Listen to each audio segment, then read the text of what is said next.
Hi there, fight fans. My name is Cian Lang, and I'm very happy to say that I'm today joined by the former Cage Warriors and Octagon flyweight champion, Mr. Sam Creasey. Sam, how are we doing today, man? I'm very good, thank you. How are you? I'm really well, thank you. Obviously, looking back at your last fight, I don't want to say it was a tough night in the office because it didn't really feel like that, to be honest, watching it. How do you look back and reflect on that fight? Um, I've tried to be as critical as I can, watching footage of it, and I've tried to be open-minded. Uh, but all the feedback I've got since the fight has been they didn't really see how they can score it in the other guy's favor. I've sat down and watched the fight myself a bunch of times, and when you count up the strikes that are actually landing, it's all in my favor. Um, I'd give him the last round. Apart from that, I think I should have been 4-1 up in that fight. But 3-2 worst case scenario. I don't really get where they'd ever give him the other round from. But I was confident I'd won that fight, and I still am now. Yeah, I mean, at the time I had it the exact same 4-1, and I've watched it back recently and nothing's changed in my mind. I think it became even clearer, to be honest, watching it back. When you deal with a loss like that, especially, I mean, for the title, losing it like that just doesn't feel right. How do you rebuild yourself in the gym and come back with a focused mindset to get it back? Experience, I'd say. Unfortunately, I've been on the wrong end of decisions a few times. I've been in a great position, career wise, and had it all fall on its head. And I know what to do. Uh, I think it would be slightly different if one of these fights I really get dominated by somebody. Then I have a different question to ask myself. Like, am I good enough? But Yeah. even in these fights that I've lost, I'd say 95% of those fights I've been winning comfortably. Um, and this last one, look, I look back on it and I still feel like that was a solid victory using counter striking against his aggressive style. But if you leave it in the hands of the judges, they might see things slightly different, and that's upon me. So Yeah. And get back in the gym, put my ass back in gear, and get my shot again, which I really felt should have been straight away. this is, I mean, you've taken the words out of my mouth. Were you surprised that it wasn't an immediate rematch? It felt at the time like a fight that close. It seems like a no brainer almost. Yeah, yeah. I didn't dwell on it initially too much in the moment. Me and my coach were a little bit kind of shell shocked, if you like. But I felt like, okay, well, if you've just won the title by split decision where the judges couldn't even agree, and most of the online talk has been about me having had the victory taken away from me, I feel like it's probably right to do the fight again. And if you're confident, you put a stamp on it. You win convincingly this time. Um, but they've gone with Zalgas, and I understand why that makes sense for the promotion. Yeah. But I'm right here. I'm ready. Get me somebody else. I'll fight somebody else, and I'll be next back in line for the title. And I've seen on social media on the topic of someone else, Mohammed Waleed seems to be calling you out. He said September. I saw that you'd prefer a bit of an earlier date, which is understandable. But do you think he could be the guy next? I was hoping he was the guy. And like it's nice to have a challenger in front of you. It's just a bit weird when we got a couple of shows in June. Like, we can fight right now. Why? Why are you going to call me out and then say let's fight later in the year? If you want to fight, let's do it now. I'm ready to go. We can fight on the undercard of the flyweight title. You've got a challenger right there. Let's then go in September for the title again. Yeah. That's where I'm at. I'm ready. I'm available. Let's see what happens. And also in the summer, I've seen that at the Kassam Stadium, you've got the grappling match against Douglas Dutra. How exciting is it for you to branch out in the different martial arts and compete in them as well? Yeah, that's going to be fun. That's going to be fun. Often when I've got offered these grappling matches before, I've had to turn them down because I then get booked for a fight. Um, so it should be fun to do something a little bit different. No pressure on me, you know. It means I can enjoy the experience, which I perhaps don't do as much with MMA sometimes. But yeah, it's going to be fun. Yeah. And what's really interesting about you as well is the coaching you're doing now at Legends MMA. Do you find it difficult at all to balance your own training, your own career, as well as helping everyone else's? 100%. My, anybody who ever meets me in the gym says, "What injury you got now? Why are you so beat up?" I don't really have an off switch. So, I've got my own training that I need to tick. I've got my own coaching as well that I need to tick. Then I need to be a good training partner so that I've got training partners who can rely on me and I can rely on them as well. So, there's got to be that give and take there. Then I'm a black belt. When I've not got a fight coming back up, I should be back in the gi. I need to do more of that. And there's an endless list of things that I'm trying to tick off all the time. But coaching's been really good for me. Like to see well, one just to see the improvements my guys are making, but it's Yeah. helped me with my own like technical ability in within the gym.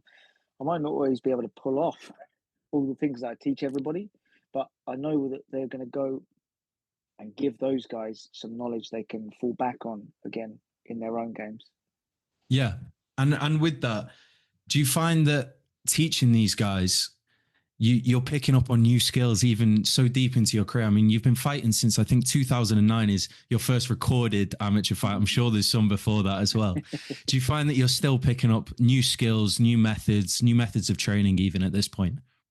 Yeah, absolutely, absolutely. I'll train with new guys all the time. I don't like to be, like closed off in like how I want to train. If I see somebody with a little bit of something I like, I'm gonna go and maybe do some sparring with him or do a little bit of work with him. Even just one of the new guys in the gym, perhaps. Maybe moves good, or he's got something, a particular trick up his sleeve, or a style, or a movement, or a style of wrestling, etc. I want to go and do some work with him, so I can either one figure it out and figure out a way to negate it, and then two, add that to my own game. Yeah. So I think that's really important for me as a fighter. That's why you know there's longevity here.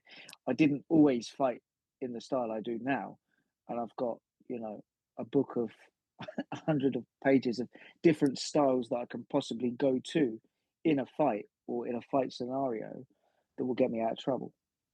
And I think that's the thing that impresses me the most about you, to be honest, is outside of the physical side of the game and all those things that you can do physically, your mindset just seems to be so secure and solid now. Where I've seen you in the past say that every loss is a lesson and you're able to take everything in stride.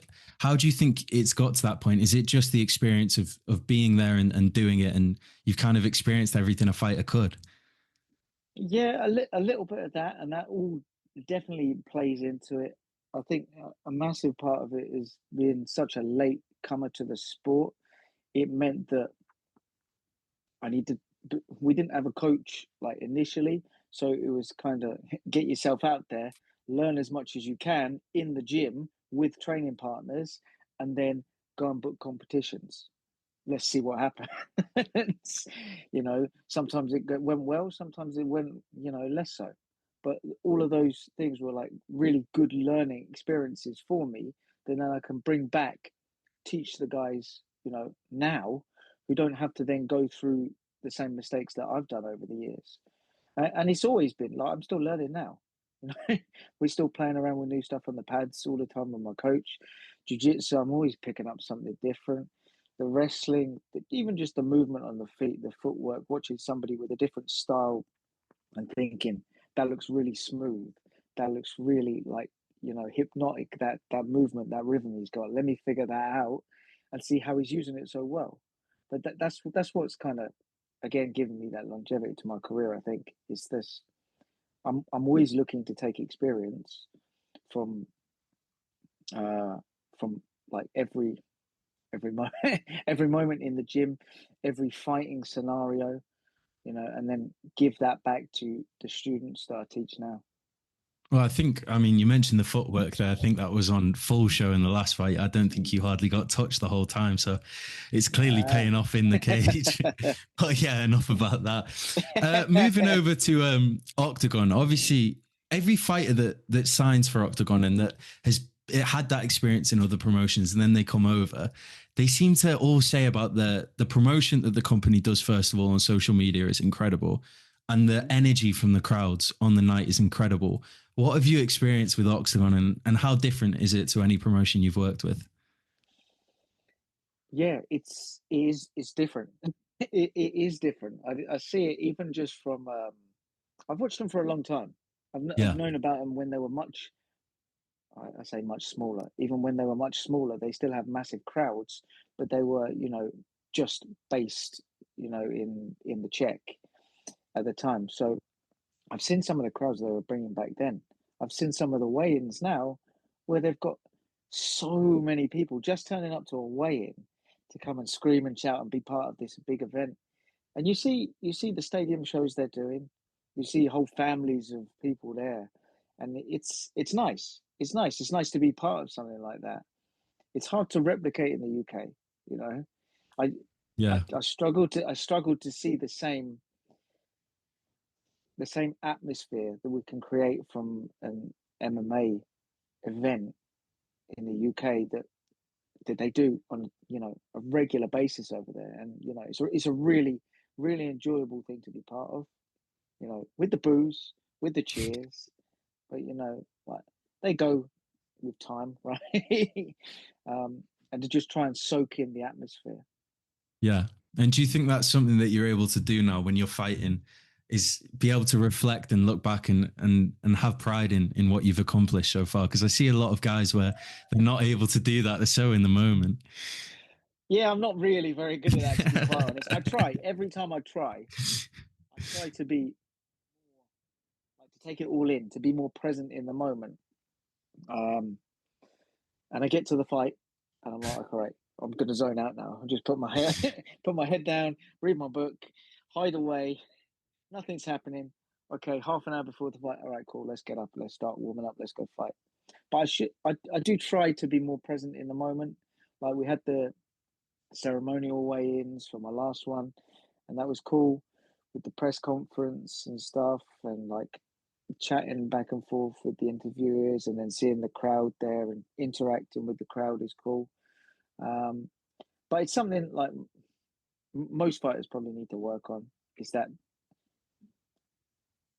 not taking their eye off the ball. The prize is there, but trying to soak in the atmosphere of all of these people have come to watch you do.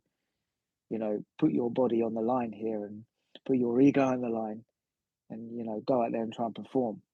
Yeah. So you should try and enjoy those moments, because you know that moment's gone in a second. You don't get that back. So once this fight show's over, that moment you could have taken to go and shake some people's hands, go and be with the crowd, go and be in the moment, enjoy the music, enjoy the cheers and the boos and the electricity of the event. That's gone. And you can't then go back in, like, to try to, bring that back, if you like. Yeah.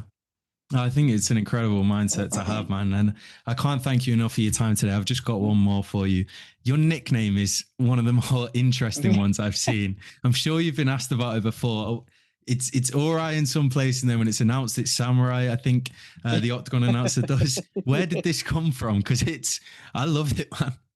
Yeah, well, it came. I started growing my hair out a few years ago, anyway, and like obviously I got my Asian heritage, and people just kind of we put it together. It was going to be Samurai Creasey, and it kind of stuck. The Hobbit didn't really stick around for too long.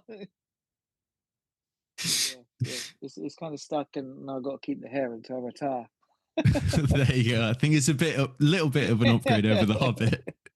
That's it. Mate, I can't thank you enough for your time. I think it's been an absolute pleasure. You're one of the most humble guys in this sport, and I can't wait to see you back in the cage and back winning with the belt, as it rightfully should be, in my opinion. But Yeah.